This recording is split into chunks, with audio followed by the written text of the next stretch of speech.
नमस्कार, ये आकाशवाणी है। अभी आप अनुज कुमार शर्मा से समाचार सुनेंगे।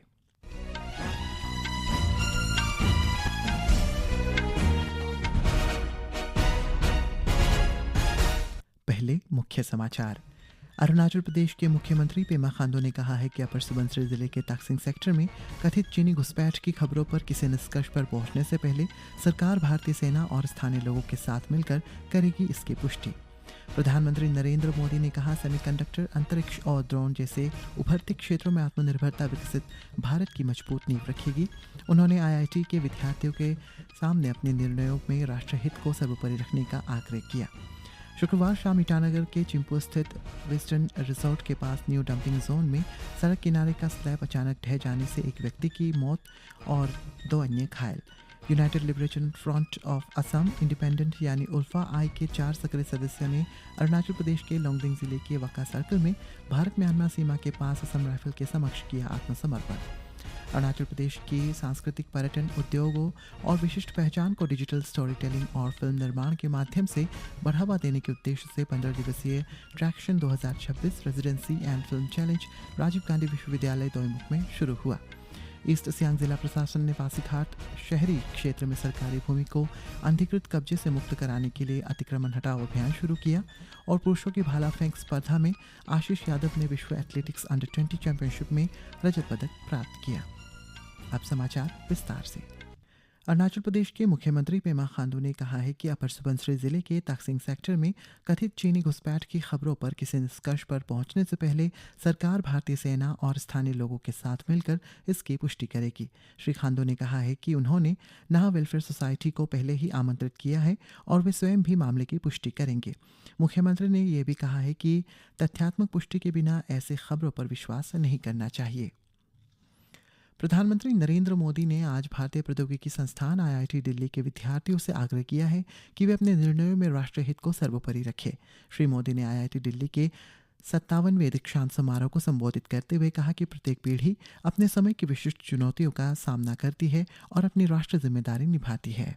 आप सब जानते हैं, हर पीढ़ी के सामने उस टाइम पीरियड की अपनी चुनौतियां होती है और हर पीढ़ी का अपना एक राष्ट्रीय दायित्व भी होता है।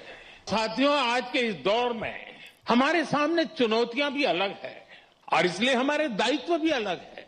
अपने जीवन के अगले 30-35 साल में आप जो कुछ भी करेंगे वो विकसित भारत की हमारी यात्रा को प्रभावित करेगा। प्रधानमंत्री ने कहा है कि देश में नए क्षेत्रों में विकास से युवाओं के लिए नए अवसर सृजित हो रहे हैं। उन्होंने सेमीकंडक्टर, अंतरिक्ष और ड्रोन जैसे क्षेत्रों का उदाहरण देते हुए कहा है कि भारत सभी क्षेत्रों में आत्मनिर्भर बनने की दिशा में कार्य कर रहा है। श्री मोदी ने कहा है कि आत्मनिर्भरता की यह पहल विकसित भारत के निर्माण के लिए एक मजबूत आधार का काम करेगी। सेमीकंडक्टर सेक्टर का उदाहरण भी हमारे सामने है।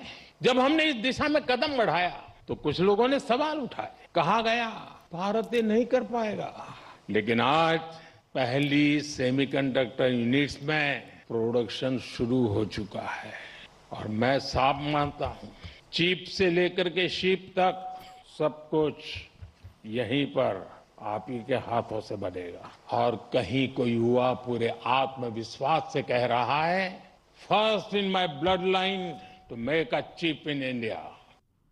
प्रधानमंत्री ने सोशल मीडिया के युग में उत्पन्न होने वाले विकर्षणों के बारे में भी बात की। उन्होंने कहा है कि विद्यार्थियों को वेतन, नौकरी या कार्यक्षेत्र के आधार पर दूसरों से अपनी तुलना करने से बचना चाहिए। जब हम बड़े गोल्स को अचीव करने के लिए प्रारंभ करते हैं तो एक बड़ा डिस्ट्रक्शन भी हमारे सामने आता है। ये डिस्ट्रक्शन होता है एक दूसरे से कंपैरिजन का, लेकिन याद रखिए, जिंदगी कोई लीडर बोर्ड नहीं है। आपकी असली दौड़ किसी और से नहीं, खुद अपने आप से है। हर दिन कल से बेहतर बनने की कोशिश करते रहिएगा। शुक्रवार शाम अरुणाचल प्रदेश के राजधानी ईटानगर चिंपू स्थित वेस्टिन रिसोर्ट के पास न्यू डंपिंग जोन में सड़क किनारे का स्लैब अचानक ढह जाने से एक व्यक्ति की मौके पर ही मौत हो गई, जबकि 2 अन्य लोग घायल हुए। पुलिस और सीआरपीएफ कर्मियों ने 2 लोगों को बचाया है, जबकि एक व्यक्ति को स्थानीय लोगों ने मलबे से बाहर निकाला। सभी घायलों को इलाज के लिए आरके मिशन अस्पताल में भर्ती कराया गया है।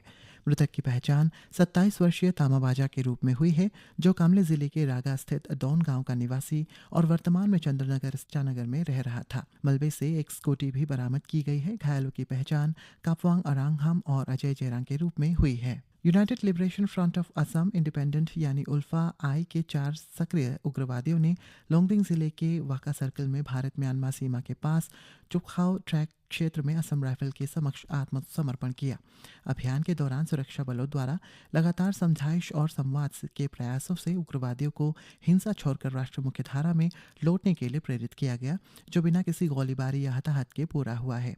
आत्मसमर्पण करने वाले उग्रवादियों के पास से 4 पिस्तौल और 17 लाइव कारतूस भी बरामद किए गए हैं। अरुणाचल प्रदेश की संस्कृति, पर्यटन, उद्योग और विशिष्ट पहचान को डिजिटल स्टोरी टेलिंग और फिल्म निर्माण के माध्यम से बढ़ावा देने के उद्देश्य से 15 दिवसीय traction 2026 residency and film challenge Rajiv Gandhi विश्वविद्यालय दोईमुख में शुरू हुआ। ये कार्यक्रम केंद्रीय एमएसएमई मंत्रालय की rising and accelerating MSME performance पहल के तहत उद्योग विभाग के सहयोग से और विश्व बैंक के वित्त पोषण से आयोजित की जा रही है। साथ ही यह आयोजन आरजीयू के जनसंचार विभाग के centre of cultural research and documentation के सहयोग से किया जा रहा है। कार्यक्रम में राज्य के आईपीआर मंत्री न्यातो दुकाम, तेजू विधायक डॉक्टर मोहेश चाय, आरजीयू के कुलपति प्रोफेसर शिवराज, नामपोंग विधायक लाइसेम सिमाई सहित कई गणमान्य लोग उपस्थित रहे।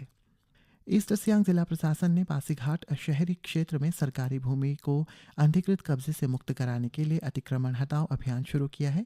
जिला प्रशासन, भूमि राजस्व विभाग और पुलिस ने संयुक्त रूप से पासीघाट मुख्य बाजार में अभियान चलाते हुए सरकारी भूमि पर बनाए गए कई ढांचों को हटाया। अधिकारियों ने बताया कि टाउनशिप में सभी सरकारी भूमि को अतिक्रमण से मुक्त कराने के तहत अभियान जारी रहेगी। मध्य प्रदेश के भोपाल में ब्रिक्स देशों के संस्कृति मंत्रियों की बैठक आज से शुरू हुई है। केंद्रीय संस्कृति और पर्यटन मंत्री गजेंद्र सिंह शेखावत की मौजूदगी में इस बैठक में सदस्य देशों की सांस्कृतिक विरासत, संग्रहालय, रचनात्मक अर्थव्यवस्था और सांस्कृतिक आदान प्रदान सहित विभिन्न मुद्दों पर चर्चा हो रही है। ब्यौरा हमारे संवाददाता से। भोपाल में 5 अगस्त से चल रहे ब्रिक्स कल्चरल ट्रैक 2026 के तहत आज ब्रिक्स संस्कृति मंत्रियों की बैठक हो रही है। केंद्रीय संस्कृति एवं पर्यटन मंत्री गजेंद्र सिंह शेखावत की मौजूदगी में हो रही इस बैठक में दक्षिण अफ्रीका, संयुक्त अरब अमीरात और इंडोनेशिया के संस्कृति मंत्री भी शामिल हैं। बैठक में ब्रिक्स संस्कृति मंत्रियों की घोषणा, जिसे भोपाल डिक्लेरेशन के नाम से जाना जाएगा, साथ ही सांची कल्चर कनेक्ट पर भी चर्चा होगी। बैठक के बाद मंत्री और प्रतिनिधि सांची के विश्व धरोहर स्थल का भ्रमण करेंगे। आकाशवाणी समाचार के लिए भोपाल से विपिन मिश्रा।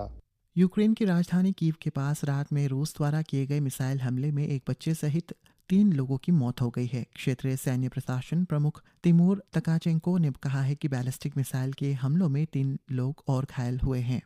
अमेरिका में विश्व एथलेटिक्स अंडर 20 चैंपियनशिप के तीसरे दिन भारत को पहला पदक मिला। पुरुषों की भाला फेंक स्पर्धा में आशीष यादव ने रजत पदक अपने नाम किया। 19 वर्षीय आशीष ने 74.09 मीटर का सर्वश्रेष्ठ प्रदर्शन करते हुए दूसरा स्थान हासिल किया।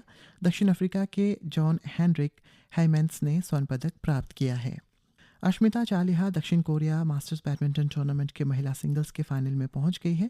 उन्होंने आज सेमीफाइनल में अहमद वतन रक्षिता रामराज को हराया था। गृह और सहकारिता मंत्री अमित शाह ने विश्वास व्यक्त किया है कि अम्ब्रेला ऑर्गेनाइजेशन शहरी बैंकिंग क्षेत्र को आधुनिक, पारदर्शी और भरोसेमंद सेवाएं प्रदान करके उनमें क्रांतिकारी परिवर्तन लाएगा।